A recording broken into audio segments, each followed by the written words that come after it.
Hello everyone, उम्मीद करता हूँ आप सब लोग बहुत अच्छे होंगे। 2024 सेट एफसी में पूछा गया 8 नंबर में ये लड्डू क्वेश्चन आप लोगों के सामने है। तो इस क्वेश्चन को मैक्सिमम हम लोगों ने देखा है कि 5 मार्क्स में ये बोर्ड में पूछा जाता था, लेकिन इस सेट के अंदर ये 8 नंबर में पूछा गया है। आप लोगों का नसीब है। चलिए स्टार्ट करते हैं इस क्वेश्चन को। सबसे पहले फंक्शन दे रखा है आपको एफ एक्स, तो हम लोगों ने एफ एक्स बराबर नोट कर दिया। दे रखा है वो 3/10 और एक्स के साथ दे रखा है पावर 4 में -4/5 एक्स की पावर 3, फिर -3x², फिर प्लस 36/5 एक्स, फिर प्लस 11। ये फंक्शन है। इस फंक्शन को इंक्रीज और डिक्रीज दोनों दिखाने हैं, इंक्रीजिंग और डिक्रीजिंग दोनों दिखाने हैं आपको। तो ठीक है, स्टार्ट करते हैं इस क्वेश्चन को। सबसे पहले क्या करेंगे, इसका अवकलन कर देंगे।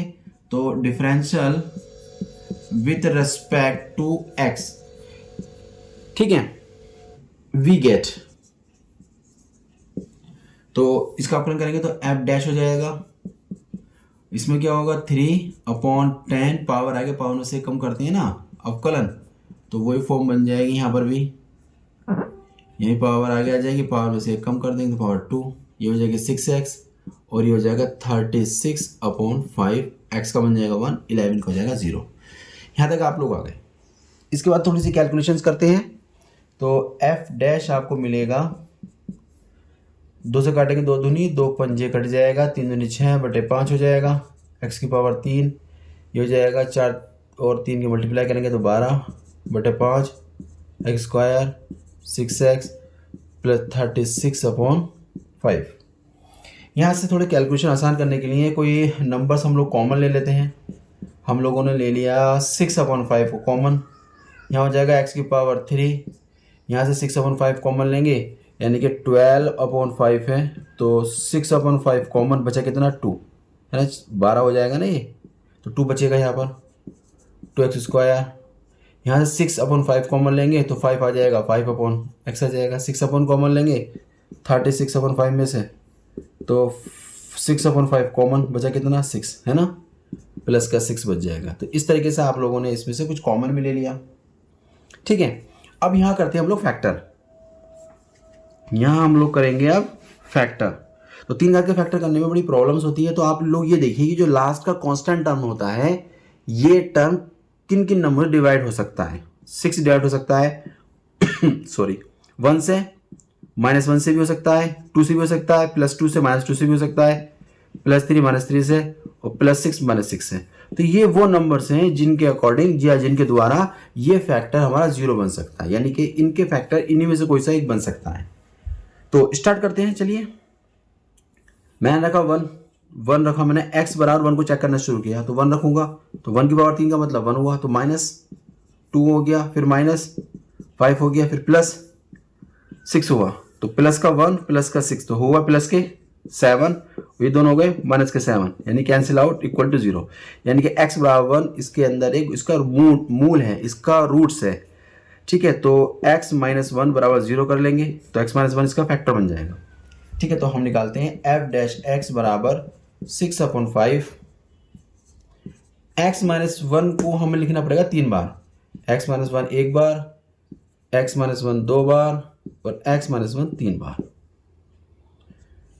ठीक है। इस तरीके से हम लोग उसको फैक्टर करेंगे। और देखो, अब हमें ना ये टर्म बनाना होता है, तो x की पावर 3 बनाएंगे पहले। तो इसमें किससे मल्टीप्लाई करें, x की पावर 3 बन जाए, तो हमने कहा x² से मल्टीप्लाई कर लो।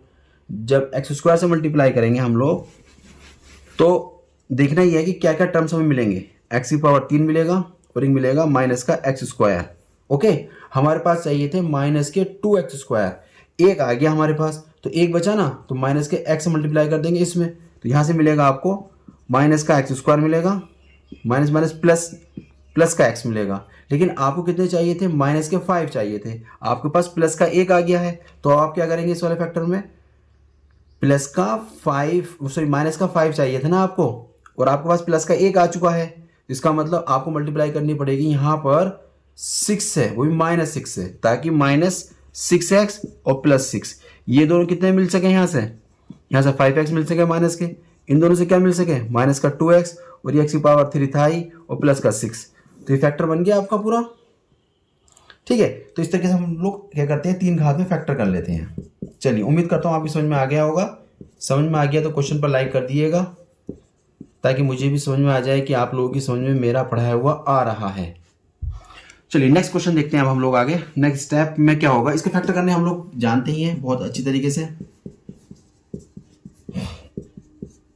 फैक्टर करेंगे इसके तो 3 से बन जाएंगे, x 3x minus plus 2x minus 6, ठीक है। fx 6 5x माइनस 1 यहाँ से बन जाएगा, x माइनस 3 x कॉमन, यहाँ से 2 कॉमन ले लेंगे प्लस का, तो x माइनस 3 बन जाएगा। तो कुल मिलाकर हमारे पास रिजल्ट आ चुका है x माइनस 1 x माइनस 3 और x प्लस 2। तो इस तरीके से हम लोगों ने इसके फैक्टर कर लिए। जब फैक्टर हो जाते हैं ना, तो हम लोग देखते हैं कि हमारा f डैश 0 कहाँ कहाँ हो रहा है। यानी कि अब हमारा काम क्या होगा, नाउ f डैश को देखना है 0, वो कहाँ कहाँ 0 हो रहा है। तो जनरल सी बात है, 0 होने के लिए तो साफ हम लोगों को दिख रहा है कि x बराबर 1 रखने पर 0 हो जाएगा। या ऐसा करो, इसकी वैल्यू को यहाँ पुट कर दो, ठीक है। 6 5 x माइनस 1 और x माइनस 3 और x प्लस 2 बराबर हो जाएगा हमारा 0। तो कुल मिला के यहाँ से आएगा, एक बार x बराबर 1 आएगा, x बराबर 3 आएगा और x बराबर माइनस 2 आ जाएगा। ये इसके रिजल्ट आ गए, जहां पर ये फंक्शन, जहां पर f डैश, याद रखिएगा f डैश 0 हो रहा है। ओके, अब देखो हम लोग क्या करते हैं, एक लाइन ड्रॉ कर लेते हैं। इस लाइन में इन पॉइंट को शो कर देते हैं, -2 1 और 3। यहाँ तो आप जानते हैं माइनस इन्फिनिटी होगा, इधर भी आप जानते हैं प्लस इन्फिनिटी होगा, ठीक है। ये इंटरवल्स बन जाएंगे, ये अंतराल बन गए, 1 2 3 4। हम क्या करेंगे, किसी भी एक अंतराल को लेकर हम सॉल्व कर सकते हैं। अब हम क्या करेंगे उस अंतराल के लिए कि हमारा f डैश पॉजिटिव है या नेगेटिव है, ये हमें चेक करना पड़ता है। इसके लिए क्या करते हैं कि ये जो इंटरवल दे रखे हैं, इस किसी भी इंटरवल के अंदर से कोई भी पॉइंट लेकर आप डिस्कस कर सकते हैं। जैसे मुझे सबसे अच्छा क्या लगता है, x बराबर 0 पर 0 होगा कहां, पहले ये देख लेते हैं। ये है माइनस का 2 और ये है 1, इन दोनों के बीच में कहीं 0 होगा। यानी कि मैं जो चेक कर रहा हूं, इस वाले इंटरवल के अंदर चेक कर रहा हूं। आप किसी भी इंटरवल के अंदर चेक कर सकते हैं, मुझे तो वो काम करना है जो मेरे लिए आसान हो। तो मैंने तो ये कर लिया कि f डैश 0 यहां रख देखा मैंने, ये किस जगह है, इस वाले इंटरवल के अंदर बात कर रहे हैं 0। जैसे मैं 0 रखूंगा तो क्या क्या मुझे मिल जाएगा, चाहे तो यहां रख के चेक कर लो, नहीं तो हम सिंपल तरीका है यहां पर रख कर चेक करेंगे, ताकि हमें देखने में आसानी हो जाए। जैसे हम 0 रखेंगे तो ये 0 ये 0 ये 0 बचा कितना आपके पास 36/5। और 36/5 कैसा नंबर है, ग्रेटर देन 0, यानी पॉजिटिव नंबर है। यानी कि इस इंटरवल के अंदर रिजल्ट आ गया पॉजिटिव। ओके, ऐसा करना होता है। अगर यहाँ पॉजिटिव आया है तो आगे क्या आएगा, नेगेटिव, फिर आगे क्या आ जाएगा, पॉजिटिव। अल्टरनेट चलते हैं, ये पॉजिटिव था तो यहाँ हो जाएगा नेगेटिव। तो इसका मतलब यहाँ पर क्या होता है कि हमें वर्तमान देखने के लिए पॉजिटिव कहाँ कहाँ आ रहा है। पॉजिटिव इस इंटरवल यानी कि इस अंतराल के अंदर आया और इस अंतराल के अंदर पॉजिटिव आ रहा है, ठीक है। तो बस इतनी सी बात है, चाहे तो लैंग्वेज में दिखा दो या अतः करके लिख दो डायरेक्टली, आप डायरेक्ट भी लिख सकते हैं। मैं एक बार चलो दिखा देता हूं किस तरीके से वैसे लिखा जाता है, आप लोग लिखना चाहो तो। यानी कि f dash x greater than 0 for all value, सारी वैल्यू पर जो बिलोंग करती हैं कहां से, एक तो इसके अंदर से पॉजिटिव मिलेगा -2, 1 तथा 3, इन्फिनिटी। ओके, इस तरीके से उसने बोला है। अच्छा, बात करिए उसने अंतराल की, अगर वो अंतराल ना बोलता ना तो हम यहां पर यूनियन लगा देते। यहां पर क्या करते हैं हम लोग, यूनियन लगा देते, लेकिन उसने अंतराल बोला है तो इसलिए यूनियन बीच में नहीं लगाते हैं। तो अगर ये कंडीशन हमारे पास आ गई है तो हम यहां से जानते हैं ना कि f डैश अगर ग्रेटर देन 0 हो जाता है तो जो फलन होता है fx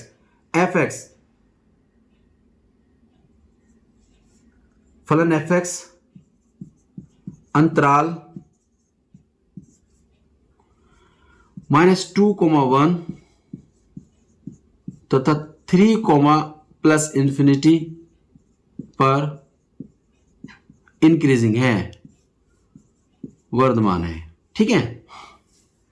अब देखते हैं next, f dash x negative कब आया, एक तो इसमें आया और एक इसमें आया है, तो लिख दो -0 for all value of x belong करती है जब -∞ से -2 तक नेगेटिव बनेगा, यहाँ नेगेटिव आ रहा है और एक यहाँ नेगेटिव आ रहा है, तथा 1,3।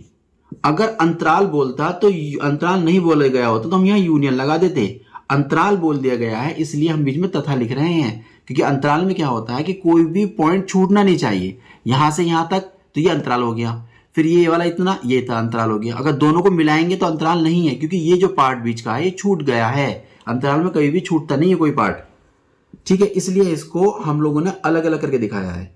अब जब कोई डेरिवेटिव नेगेटिव हो जाता है किसी अंतराल के अंदर तो उस पर फलन हमारा डिक्रीजिंग हो जाता है। लिखेंगे एफ एक्स, फलन एफ एक्स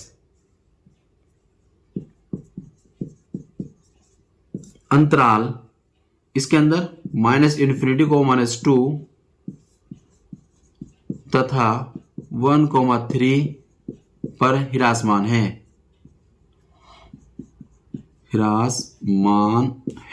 यानी कि डिक्रीजिंग फलन है। तो ये क्वेश्चन आपका 8 नंबर में पूछा गया था। उम्मीद करता हूं ये क्वेश्चन आपकी समझ में आ गया होगा। मिलते हैं नए क्वेश्चन के साथ। अगर आपकी समझ में आ गया है तो इसे लाइक कर दीजिएगा